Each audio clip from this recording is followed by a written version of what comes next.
அன்பின் தெய்வமே, நன்றியோடு சொத்தரிக்கிறோம். தேவரே, சங்கீதக்காரன் கேட்கிறது போல அடியானுடைய சபையாரும் உம்மை நோக்கி கேட்கிறோம். தேவரே, உம்முடைய வெளிச்சத்தையும் உமது சத்தியத்தையும் எங்களுக்காக இன்றைய தினத்திலே நீ அனுப்ப வேண்டும் ஐயா. பரலோகத்திலிருந்து இந்த வெளிச்சத்தை மீது அனுப்புவீராக. நீ சொன்னீரே, நானே இந்த உலகத்திற்கு வெளிச்சம், நான் ஒளியாய் இருக்கிறேன். ஆண்டவரே, எங்கள் மீது ஒரு வெளிச்சம் படட்டும். உன்னதமானவருடைய வெளிச்சம் மீது படட்டும் கர்த்தாவே. எல்லா விதமான பலவீனங்கள், தூக்க மயக்கங்கள், சோர்வுகள், வசனத்தை கேட்கக்கூடாதபடிக்கு அசதிகள் எல்லாத்தையும் இயேசுவின் நாமத்திலே சபித்து அப்புறப்படுத்துகிறேன். வெளிச்சத்தை அனுப்புவீராக. நாமத்தை மகிமைப்படுத்திக் கொள். நீர் பேசு. மாம்சம் வெளிப்படக்கூடாது. என் இருதயத்தின் நினைவுகள் வெளிப்படக்கூடாது. என் எண்ணங்கள் வெளிப்படக்கூடாது. ஆவியாளர் வாயாயிருந்து நீர் பேசுவீராக. நாமத்தை மகிமைப்படுத்திக் கொள். இயேசுவின் நாமத்தில் பிதாவே, ஆம். திரும்ப ஒரு விசை சங்கீதம் 43ஆம் அதிகாரம் 3ஆம் வசனத்தை வாசிக்க கேட்க. உமது வெளிச்சத்தையும் உமது சத்தியத்தையும் அனுப்பியர்களும், உமது வெளிச்சத்தையும் உமது சத்தியத்தையும் அனுப்பியர்களும், அவைகள் என்னை நடத்தி. அந்த வெளிச்சத்தை நீ அனுப்பும் பொழுது அந்த வெளிச்சமும் அந்த சத்தியமும் என்னை நடத்தி உமது பரிசுத்த பர்வதத்திற்கும், எங்கேயா பரிசுத்தமாகிய பர்வதமாகிய பரலோக வரைக்கும் அந்த வெளிச்சம் என்னை நடத்தி உமது வாசஸ்தலங்களுக்கும் என்னை கொண்டு போவதாக. எங்க கொண்டு போவது? கடைசி வாசஸ்தலம் வரைக்கும் என்னை கொண்டு போவதாக. தேவ பிள்ளைகளே, இன்றைக்கு நாம் எல்லாரும் கேட்க வேண்டிய காரியம், ஆண்டவரே, உமது வெளிச்சத்தை அனுப்பியார். உமது வெளிச்சத்தை என் மீது அனுப்பி அருளும். நான் இருண்டு போயிருக்கிறேன், இருளிலே இருக்கிறேன். எனக்கு தெரியும், நானும் என் சபை மக்களும் இருளுக்குள்ளே இருக்கிறோம். தேவரே, சங்கீதக்காரன் கேட்டது போல உமது வெளிச்சத்தையும் உம்முடைய சத்தியத்தையும் அனுப்பியர்களும்.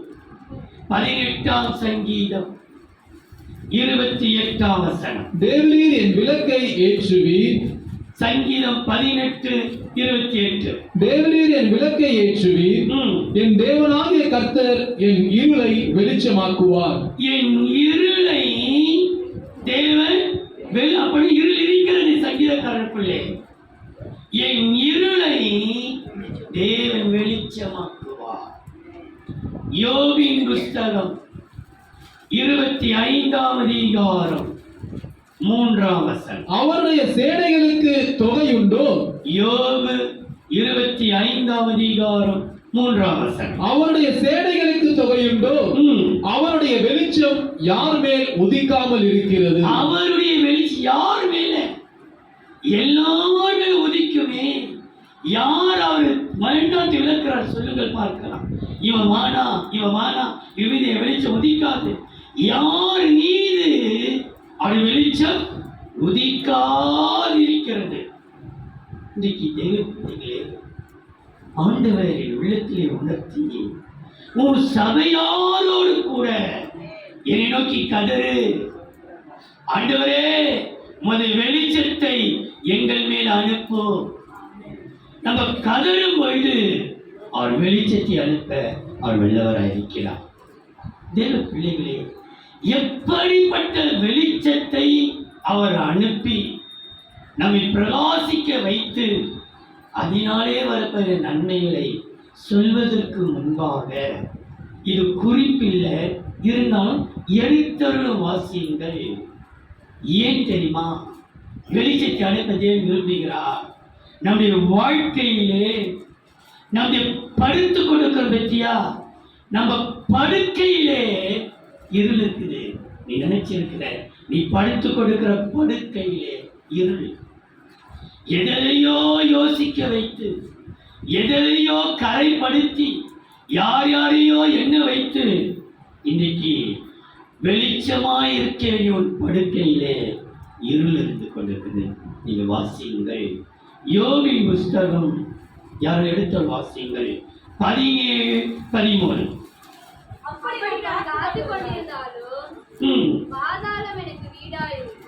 பாதாளம் யோபு 17-13. அப்படி நான் காத்து கொண்டிருந்தாலும் பாதாளம் எனக்கு வீடாயிருக்கும். இருளிலே படுக்கையை போடுவேன். இருளிலே படுக்கையில இருக்குது, இருள் இருக்கிறதுப்பா என் படுக்கையிலே. வெளிச்சத்தை அனுப்புங்கப்பா. யோபு 19-8. நான் பறந்து போகக் கூடாதபடிக்கு.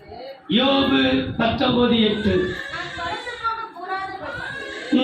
அவர் என் பாதையை வேலி அடைத்து, என் வழியை இருளாக்கி. என் வழியெல்லாம் இருள் இருக்குதுப்பா. நான் எங்கெல்லாம் போறேனோ, நான் போகிற வழியெல்லாம் இருள். என் படுக்கையில இருள் இருக்கிறது, என் வழியில இருக்கிறது. என் சரீரமாகிய இந்த ஆலயமாகிய இந்த சரீரத்துக்குள்ளே நோய் என்கிற இருள் இருக்கிறது. 91 சங்கீதம் 6 இருளில் நடமாடும். இருள் நடமாடும் கொள்ளை நோய்ப்பா. என் வீட்டுக்குள்ள கொள்ளை நோய், என் குடும்பத்துக்கு கொள்ளை நோய், இருள். ஏன் இந்த வியாதி? வியாதியிலே இருள். மீகா 7-8. என் சத்துருவே, என் சத்துருவே, எனக்கு விரோதமாய் சந்தோஷப்படாதே. சந்தோஷப்படாதே. நான் விழுந்தாலும் எழுந்திருப்பேன். நான் விழுந்துக்கு இருக்கிறேன், விழுந்தால் எழுந்திருப்பேன். நான் இருளிலே உட்கார்ந்தால் எங்க உட்கார்ந்து இருக்கிறேன்? என்னுடைய உட்கார்தல் இருளிலே உட்கார்ந்தால் கர்த்தர் என் வெளிச்சமாய் இருப்பார். கர்த்தர் வெளிச்சமாய் இருப்பார். அடுத்த வசனம். நான் கர்த்தருக்கு விரோதமாக பாவம் செய்துட்டப்பா, இருளில் உட்கார்ந்து இருக்கிறேன். வெளிச்சத்தை அனுப்புங்க, வெளிச்சத்தை அனுப்புங்க. உடைய வெளிச்சத்தை சத்தியத்தை எனக்கு அனுப்புங்க. என் படுக்கையில இருள் இருக்கிறது, என்னுடைய வழியில இருள் இருக்கிறது, என் சரீரமாகிய வீட்டுக்குள்ளே இருளில் கொள்ளை நோய் நடமாடுகிறது. நான் என்ன உட்கார்ந்து பாவம் செய்த நிமித்தமாக இருளில் உட்கார்ந்து கொண்டிருக்கிறேன். எல்லாவற்றுக்கும் நான் இருளின் அதிகாரம் என்னை அடிமைப்படுத்திருக்குப்பா. கொலோசையர் 1-13. இருளின் அதிகாரத்தில் இருளின் அதிகாரத்தில் நின்று நம்மை விடுதலையாக்கி. இருளின் அதிகாரம் என்னை அடிமைப்பட்டிருக்கிற இருள். ஆண்டவரே, ஆயிரம் சொல்லுகிறேன், நாம் சபையாராய் ஆண்டவரை நோக்கி கூப்பிட வேண்டும் என்பது தேவன் விரும்புகிறார். ஆண்டவரே, வெளிச்சத்தை அனுப்பி அருளோ. ஏன் தெரியுமா? என்னுடைய படுக்கையிலே இருள், என்னுடைய வழியிலே இருள், என் சரீரமாகி இந்த ஆலயத்திலே கொள்ளை நோய் இருளில் நடமாடுகிறது. என் சரீரத்திலே இருள். நான் உட்கார்ந்து கொண்டிருக்கிற உட்கார்தலிலே இருள். அதிகாரம் என்னை அடிமைப்படுத்தி இருக்கிறது. ஆளை பிறந்தவன் இன்னைக்கு இருளினை அதிகாரத்தினாலே அடிமைப்படுத்தி இருக்கிறது. இன்றைக்கு என்னையும் என் பிள்ளைகளையும் என் சபையையும் என் குடும்பத்தையும் வெளிச்சத்தை அனுப்பும் ஆண்டவரே. கேட்காம எல்லாரும் ஆண்டவரே வெளிச்சத்தை அனுப்ப, வெளிச்சத்தை அனுப்ப. கேளுங்க எல்லாரும், வைக்கப்படாதீர்கள். உன் பிள்ளைகளுக்குள்ள வெளிச்சம் உதிக்கப்படுகிறது, உனக்குள்ள வெளிச்சம் உதிக்கப்படுகிறது. எப்படிப்பட்ட வியாதியா இருந்தாலும், எப்படிப்பட்ட படுக்கையா இருந்தாலும், எப்படிப்பட்ட பாவமா இருந்தாலும் கர்த்தர் விடுதலை கொடுக்கிறவர் இருக்கிறார். அனுப்பும் ஐயா, வெளிச்சத்தை அனுப்ப, வெளிச்சத்தை அனுப்ப. கேளுங்கள், கீழே கேளுங்கள். வெளிச்சத்தை அனுப்ப, என் புருஷனுக்குள்ள அனுப்ப, என் மனைவிக்குள்ள அனுப்ப, என் பிள்ளைகளுக்குள்ள அனுப்பும் ஐயா. வெளிச்சத்தை அனுப்பும் ஆண்டவரே, வெளிச்சத்தை அனுப்பும் ஆண்டவரே, வெளிச்சத்தை அனுப்பும் ஆண்டவரே. குடும்பமே இருளிலே இருக்கிறது ஐயா.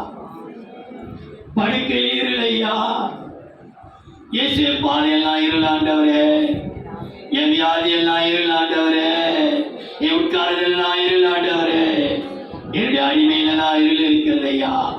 இயேசுவே வெளிச்சத்தை அனுப்பும், வெளிச்சத்தையோ சத்தியத்தையோ நீ அனுப்பும் பொழுது நாமும் கிட்டே நெருங்கி வருவோம்.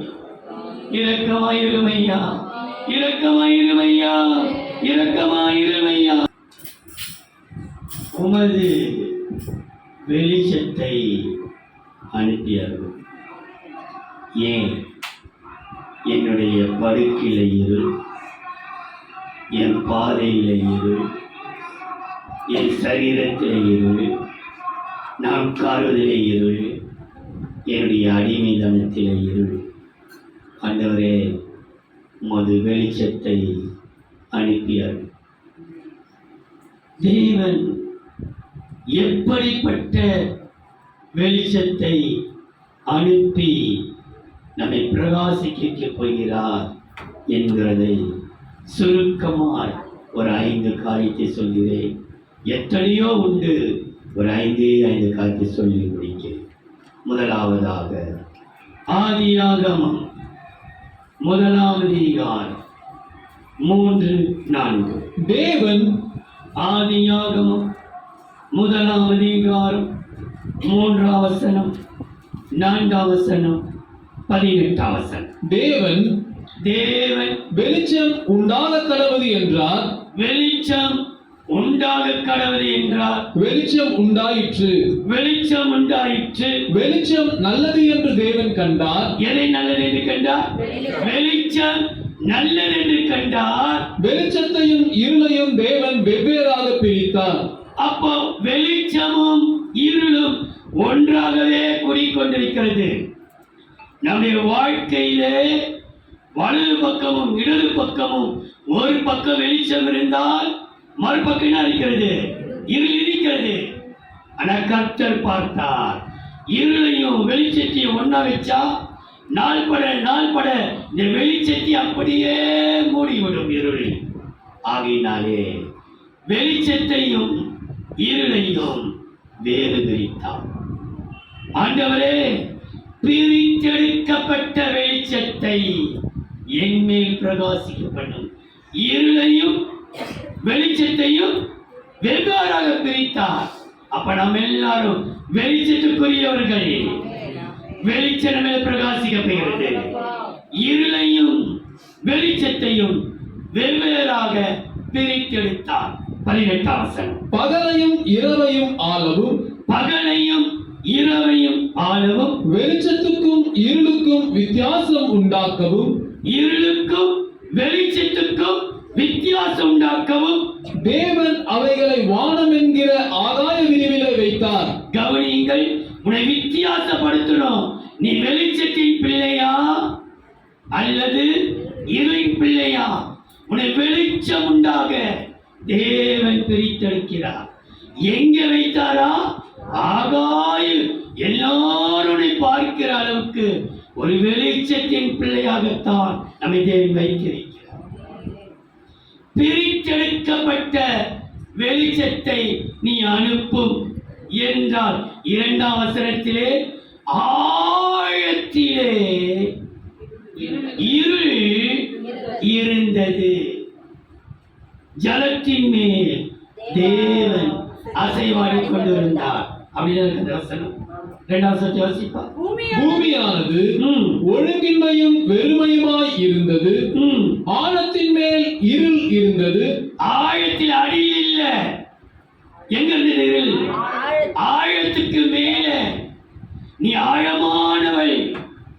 ஆழ்கிற வாழ்க்கையிலே ஆழத்தில் இருக்கிறவர்கள். நீ நினைச்சு நிற்கிற நான் ரொம்ப ஆவியிலே ஆழத்துக்குள்ள இருக்கிற, ஆழத்துல தள்ளி கொண்டு போயிருக்கிறார் ஆண்டவர். ஆனா மேலே பார்க்கும்போது இருள் காணப்பட்டு கொண்டிருக்கிறது. மறந்துடாதே தேவ பிள்ளையே, வாலிபனே, வாலிப சகோதரியே, உன் வாழ்க்கையிலே ஆழத்திலே நீ காணப்பட்டாலும் ஆழத்துக்கு மேலே என்ன இருக்குதுன்னா இருந்து கொண்டிருக்கிறது. இப்ப நீ கேட்கணும், ஆண்டவரே உமது வெளிச்சத்தை அனுப்பியாலும். எப்படிப்பட்ட வெளிச்சம்? பிரித்தெடுக்கப்பட்ட ஒரு வெளிச்சம்.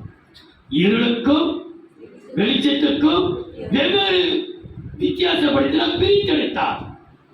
இருளும் வெளிச்சம் ஒன்னா இருந்தது. கர்த்தர் என்ன செய்தாரா? ரெண்டுத்தையும் பிரித்தெடுத்தார். இந்த பிரித்தெடுக்கப்பட்ட இந்த வெளிச்சம் நமக்கு செய்யும் நன்மை.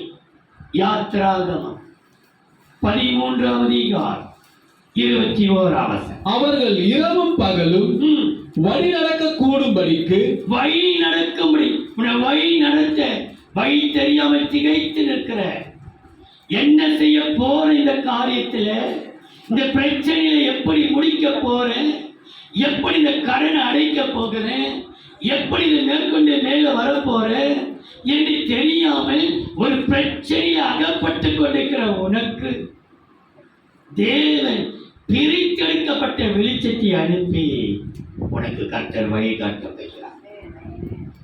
வழிகாட்ட அவர்களுக்கு பகலிலே மேக ஸ்தம்பத்தையும், கர்த்தர் பகலில் அவர்களை வழிநடத்த மேக ஸ்தம்பத்திலும் இரவில் அவர்களுக்கு வெளிச்சம் காட்ட அக்கினி ஸ்தம்பத்திலும் அவர்களுக்கு முன் சென்றார். பகலிலே மேக ஸ்தம்பமும் இரவிலே அக்கினி ஸ்தம்பமும் ஜனங்களிடத்திலிருந்து விலகி போகவே இல்லை. நீ விலகினாலும் கர்த்தர் விலகவே மாட்டார்.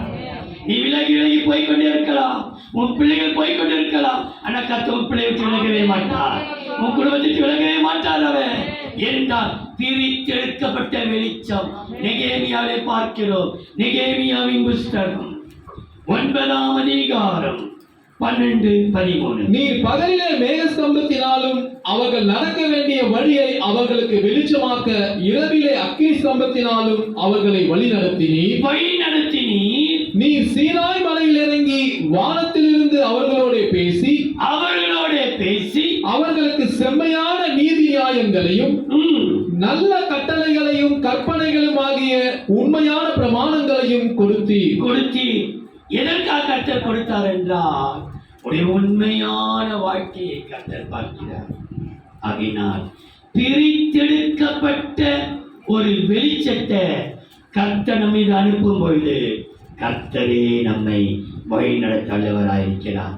வழி தெரியாத உனக்கு, பாதை தெரியாத உனக்கு, உன் பாதையிலே வெளிச்சம் பிரகாசிக்கும் என்று வேதங்கள் வாசிக்க வேண்டாம். யோபு 22:28 போடப்பட்டிருக்கிறது. உன் பாதையிலே வெளிச்சம் பிரகாசிக்கும். ஆண்டவரே, இந்த பிரித்தெடுக்கப்பட்ட ஒரு வெளிச்சத்தை எனக்கு அனுப்பியர்களும் அது என்னை வழி நடத்தும், எனக்கு வழிகாட்டும். வழியிலெல்லாம் முன்னே செல்லும், அதை நேற்று விலகா. பிரித்தெடுக்கப்பட்ட ஒரு வெளிச்சம். இரண்டாவது பாருங்கள், 97ஆம் சங்கீதம் 11-12. நீதிமானுக்காக வெளிச்சமும் செம்மையான இருதயத்தாருக்காக மகிழ்ச்சியும் விதைக்கப்பட்டிருக்கிறது. 97ஆம் சங்கீதம் 11-12. நீதிமானுக்காக வெளிச்சம் விதைக்கப்பட்டிருக்கிறது. மகிழ்ச்சி உண்டாக. அடுத்த வசனம் 12. நீதிமான்களே கர்த்தருக்குள் மகிழ்ந்து அவருடைய பரிசுத்தத்தின் நினைவு கூறுதலை கொண்டாடுங்கள். ஆண்டவரே, நீதிமானின் வெளிச்சம் என் மேல் உதிக்கட்டும். அனுப்பியவர்களும் நான் துன்மார்க்கன் அல்லவே. ஆண்டவரே, நான் துன்மார்க்கன் அல்ல, என் சபையார் துன்மார்க்கர்கள் அல்லையே. நீதிமானுடைய வெளிச்சத்தை நீ அனுப்பியர்களும். அதே வசனம் பார்த்தோம். நீதிமானுடைய வெளிச்சம், நீதிமானுக்காக வெளிச்சம் விதைக்கப்பட்டிருக்கிறது. சந்தோஷம், மகிழ்ச்சி அவளுக்காக கொடுக்கப்பட்டிருக்கிறது. அப்ப நீதிமானுடைய வெளிச்சம் நம்மை மகிழ்ச்சியாக, என் துக்கமெல்லாம் மாறுவதற்கு இவரே ஒரு வெளிச்சத்தை எடுத்துள்ளப்பா. ஏன் தெரியுமா? நீதிமானுடைய வெளிச்சம். அப்போ துன்மார்க்கனுக்கும் வெளிச்சம் உண்டு, நீதிமானின் வெளிச்சம் கேட்கிறவே அண்ணாள் ஜெபம் பண்ணினார்கள். அவருக்கு குழந்தை வாக்கி கிடைச்சிருச்சு. அவங்க ஜெபம் பண்ண ஆரம்பிக்கிறார்கள். அது 1 அண்ணா ஜெபம் பண்ணி 10ஆம் வசனத்தில் துதித்தாள் என்று முடிக்கிறார்கள். துதித்தாள்.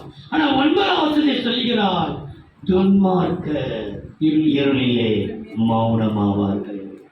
மௌனமாவார். ஆண்டவரே, எனக்கு துன்மார்க்குடைய வெளிச்சம் வேண்டாம். அவன் மௌனமா இருளில் இருப்பான். ஆனா எனக்கு நீதிமானுடைய வெளிச்சம் என்னை சந்தோஷிப்பிக்கட்டும். நீதிமானுடைய வெளிச்சத்தை அனுப்பிடணும். எதற்காக அனுப்ப வேண்டும்? எஸ்தரின் புஸ்தகம் 8ஆம் அதிகாரம் 16ஆம் வசனம். இவ்விதமாய் யூதருக்கு வெளிச்சமும். யூதர் என்றால் யார்? துதிக்கிறவனுக்கு. வாழ்க்கையில் துதி இருக்கட்டும், என்ன வந்தாலும் துதி இருக்கட்டும். யூதருக்கு வெளிச்சமும் மகிழ்ச்சியும் களிப்பும் கனமும் உண்டாயிற்று. கனமும் களிப்பும் உண்டாயிற்று. நீதிமானுடைய வெளிச்சம் உன்னை சந்தோஷிப்பிக்கும். உன் துக்கத்தை எல்லாம் கர்த்தர் மாற்றப் போகிறார். உன் வேதனையெல்லாம் கர்த்தர் முறியடிக்கப் போகிறார். உன் சஞ்சலத்தெல்லாம் கர்த்தர் மாற்றப் போகிறார். இவன் தேவனுக்கு ஆண்டவரே, நீதிமானுடைய வெளிச்சத்தை எனக்காக அனுப்பி அருளும் ஐயா.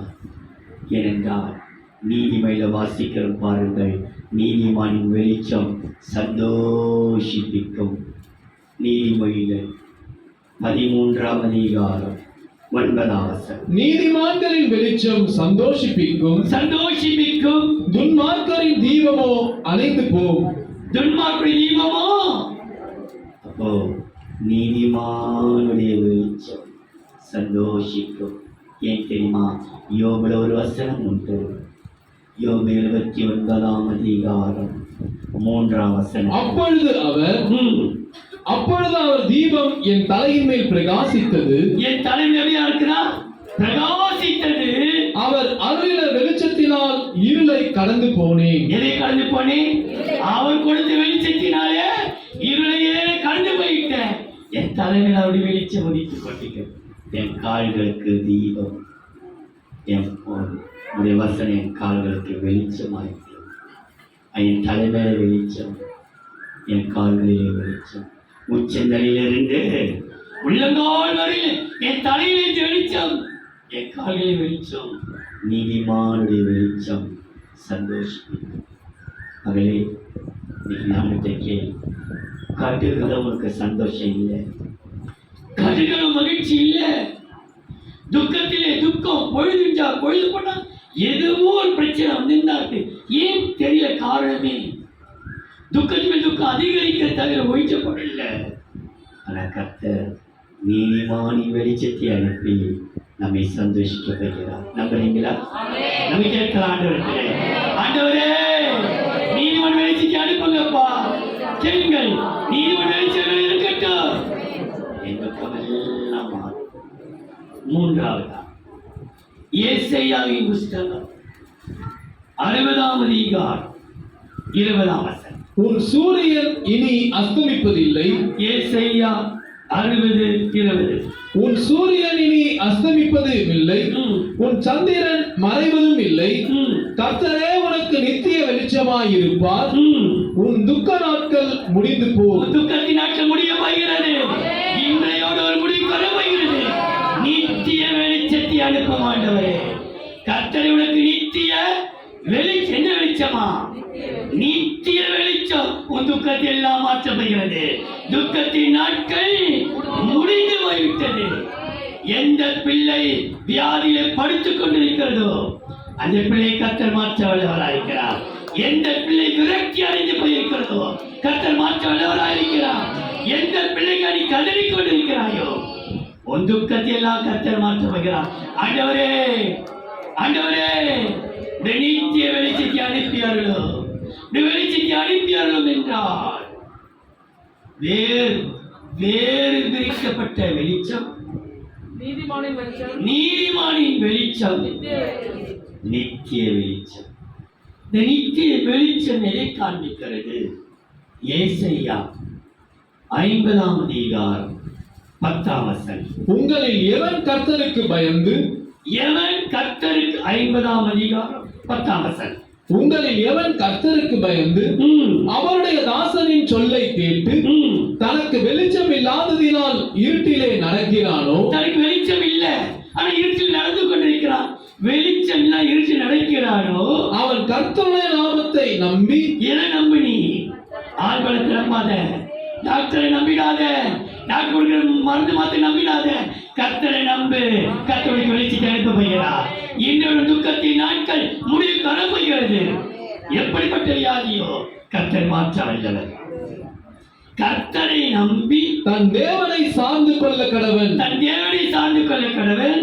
இதோ நெருப்பை கொளுத்தி அக்கினி பொறிகளால் சூழப்பட்டிருக்கிற நீங்கள் அனைவரும் கவனியுங்கள், எல்லா போராட்டத்திலிருந்தும் உன் வேதனை கர்த்தர் மாற்றுகிறார். வேதனை கிடக்கிற உன்னை நித்திய வெளிச்சத்தை போய் கர்த்தர் செய்கிற நன்மையை பாருங்கள். 51ஆம் அதிகாரம் ஏசாயா 4ஆம் வசனம். என் ஜனங்களே, எப்படி அழைக்கிறார்? 51ஆம் அதிகாரம் 4ஆம் வசனம். என் ஜனங்களே, எனக்கு செவி கொடுங்கள், எனக்கு செவி கொடுங்கள். என் ஜாரே, என் வாக்கை கவனியுங்கள், என் வாக்கை கவனியுங்கள். வேதம் என்னிலிருந்து வெளிப்படும். எது வெளிப்படுதா? வேதம் என்னிலிருந்து வெளிப்படும். என் பிரமாணத்தை ஜனங்களின் வெளிச்சமாக ஸ்தாபிப்பேன். ஜனங்களுக்கு நான் செய்வேன் வெளிச்சத்தை, வேதத்தையும் வெளிச்சத்தையும் நம்மளை ஸ்தாபிக்கிறார் அவர். வேதமே வெளிச்சம். இருக்கிற தரிசனம் வேதமே வாசி இருக்கிறீங்களா? வேதமே வெளிச்சம். ஆகையினாலே வேதத்தையும் வெளிச்சத்தை ஸ்தாபிக்கலாம். தேவன் நம்ம கொடுக்கிற நன்மையை வாசித்து முடிக்கலாம். 58ஆம் அதிகாரம் ஏசாயா 8ஆம் வசனம். அப்பொழுது ஏசாயா 58ஆம் அதிகாரம் 8, 10, 11. அப்பொழுது விடியற்கால வெளுப்பை போல உன் வெளிச்சம் எழும்பி உன் சுகவாழ்வு சீக்கிரத்திலே துளிர்த்தது. சுகவாழ்வு சீக்கிரத்திலே துளிர்த்தது. உன் நீதி உனக்கு முன்னாலே செல்லும். கர்த்தருடைய மகிமை உன்னை பின்னாலே காக்கும். அப்பொழுது நீ கூப்பிடுவாய். 10ஆம் வசனம் 11ஆம் வசனம். பசியுள்ளவனிடத்தில் உன் ஆத்துமாவை சாய்த்து சிறுமைப்பட்ட ஆத்துமாவை திருப்தியாக்கினால் நீ திருப்தியாக்கினால் அப்பொழுது இருளில் உன் வெளிச்சம் உதித்து, உன் இருளில் இருக்கிற வெளிச்சம் உதித்து உன் அந்தகாரம் மத்தியானத்தை போலாகும். கர்த்தர் நித்தமும் உன்னை நடத்தி மகா வறட்சியான காலங்களில் உன் ஆத்துமாவை திருப்தியாக்கி, உன் ஆத்துமனை செய்வாரா? திருப்தியாக்கி உன் எலும்புகளை நிலமுள்ளதாக்குவார். நீ நீர்ப்பாய்ச்சலான தோட்டத்தை போலவும் வற்றாத நீரூற்றை போலவும் இருப்பாய். கர்த்தர் வற்றாத நீரூற்றை போல இருப்பாய். உன்னை கர்த்தர் ஆத்துமை திருப்தியாக்க வைக்கிறார். உன் எலும்புகளெல்லாம் கர்த்தர் புஷ்டியாக்க வைக்கிறார். ஆண்டவரே, என் எலும்புகள், என் நரம்புகள், என் தசைகள், என் கிட்னி, என்னுடைய இருதயம், என்னுடைய கிட்னி ரெண்டும் எல்லாத்தையும் புதுசாக்க போகிறையா, புஷ்டியாக்க போகிறையா. நெசத்தில் கேட்கிற இதே வழியே கர்த்தர் நித்திய வெளிச்சத்தை அனுப்பி புஷ்டியாக்குவார். எதையாக்குவாரா? உன் எலும்பெல்லாம் கர்த்தர் புஷ்டியாக்குவார். 4ஆவதா மத்தேயு சுவிசேஷம் 4ஆம் அதிகாரம் 15ஆம் வசனம். இருளில் இருக்கும் ஜனங்கள், மத்தேயு 4:15. இருளில் இருக்கும் ஜனங்கள் பெரிய வெளிச்சத்தை கண்டார்கள். மரண இருளின் திசையில் இருக்கிறவர்களுக்கும் வெளிச்சம் உதித்தது என்று. பெரிய வெளிச்சம். என்ன வெளிச்சம்? இங்கே பிரித்தெடுக்கப்பட்ட வெளிச்சம், நீதிமானின் வெளிச்சம், நித்திய வெளிச்சம். இது பெரிய வெளிச்சம். இதே வசனம் ஏசாயால இருக்கு. நீங்க பாருங்க, இந்த வசனத்துக்கும் ஏசாயால இருக்கிற வசனத்துக்கும் எவ்வளவு வித்தியாசம். ஆனா ஒரே மாதிரி தான் இருக்குது. ஆனா வித்தியாசத்தை கவனியுங்கள். ஏசாயா 9ஆம் அதிகாரம் 2ஆம் வசனம். இருளில் நடக்கிற ஜனங்கள், ஏசாயா 9ஆம் அதிகாரம் 2ஆம் வசனத்தை எடுத்து பாருங்கள். இருளில் இருக்கிற ஜனங்கள் இருளில் நடக்கிற ஜனங்கள் பெரிய வெளிச்சத்தை கண்டார்கள். மரண இருளின் தேசத்தில் குடியிருக்கிறவர்களின் மேல் வெளிச்சம் பிரகாசித்தது.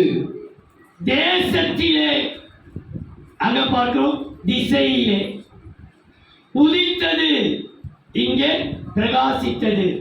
நீ போற ஒவ்வொரு தேசம் இல்ல, நீ போ ஒவ்வொரு தெருவிலையும் உனக்கு நான் கர்த்தரை வெளிச்சம் பிரகாசிக்கும். நீ போற திசையெல்லாம் வெளிச்சம் பிரகாசிக்கும். நீ எந்த தெரு போனாலும் எங்க போனாலும், தேசத்துக்கு மாத்திரமல்ல, ஊருக்கு போக மாத்திரமல்ல, நீ போற ஒவ்வொரு தெருவிலையும் கர்த்தரை வெளிச்சத்தை பிரகாசிக்க கொள்ளவர் இருக்கிறார். அது எப்படிப்பட்ட வெளிச்சமா? பெரிய வெளிச்சம். இந்த பெரிய வெளிச்சத்தினாலே நமக்கு கிடைக்கிற நன்மை பாருங்கள். ஏசாயா 30:26. கர்த்தர் தமது ஜனத்தின் முறிவை கட்டி. ஏசாயா 30:26. கர்த்தர் தமது ஜனத்தின் முறிவை கட்டி அதன் அடிக்காயத்தை குணமாக்கும் நாளிலே. அடிக்காயத்தை மேலெல்லாம் காஞ்சி இருக்குது, உள்ள ரணமா இருக்குது, மேல் அப்படியே தோல் மூட்டை போல இருக்குது, உள்ள கொதட்டு ரணம், காலெல்லாம் புண்ணு, முட்டியெல்லாம் புண்ணு. என் ஜனத்தின் அடி காயத்தை குணமாக்கும் நாளிலே சந்திரனுடைய வெளிச்சம் சூரியனுடைய வெளிச்சத்தை போலவும், சூரியனுடைய வெளிச்சம் ஏழத்தனையா 7 பகலின் வெளிச்சத்தை போலவும் இருக்கும். உன் காயத்தை ஆற்று. எது? பெரிய ஒரு பாட்டு உண்டு, என் இதயம் முழுவதும் காயந்தானே. உன் காயத்தெல்லாம் உன் இதயத்துக்கு எல்லாம் காயம். என் பெரிய வெளிச்சம் நம்முடைய காயத்தை ஆற்று. கடைசியா யோவான் எழுதின சுவிசேஷம் 11:9-10. இயேசு பிரதியுத்தரமாக. யோவான் 11:9-10. இயேசு பிரதியுத்தரமாக, பகலுக்கு 12 மணி நேரம் இல்லையா?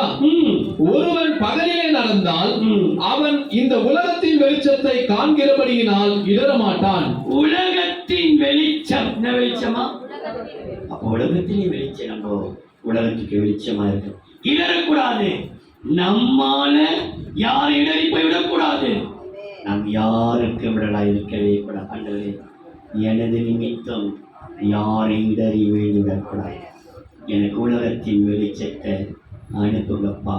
நான் யாருக்கு விடலா இருக்கக்கூடாது. ஏன் தெரியுமா? நீங்களே இந்த உலகத்திற்கு வெளிச்சமாக இருக்கிறீர்கள் என்று மத்தேயு 5:14-15 சொல்கிறது. நீங்களே உலகத்துக்கு வெளிச்சம்.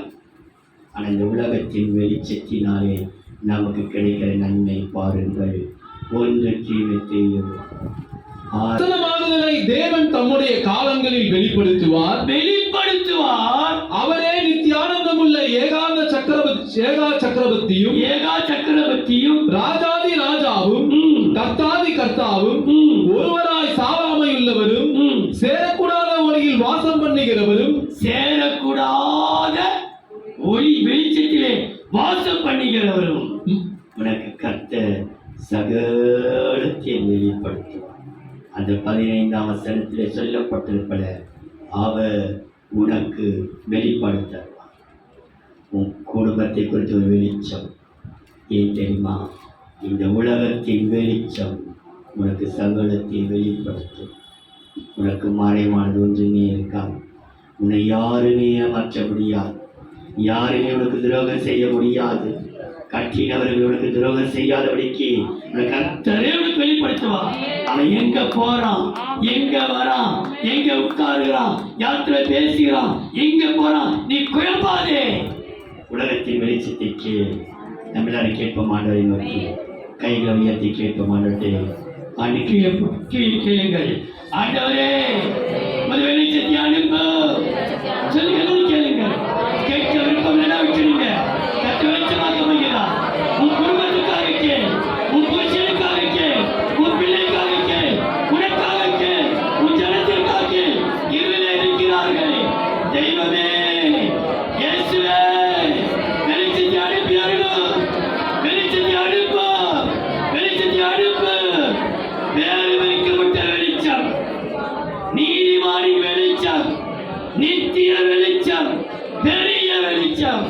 இந்த உலகத்தின் வெளிச்சத்தை அனுப்பியார்கள் ஒவ்வொரு பிள்ளைகளையும் கர்த்தர் ஆசீர்வதிப்பீரார். நாங்கள் வெளிச்சமாய் வாழ கிருபை தாரும்.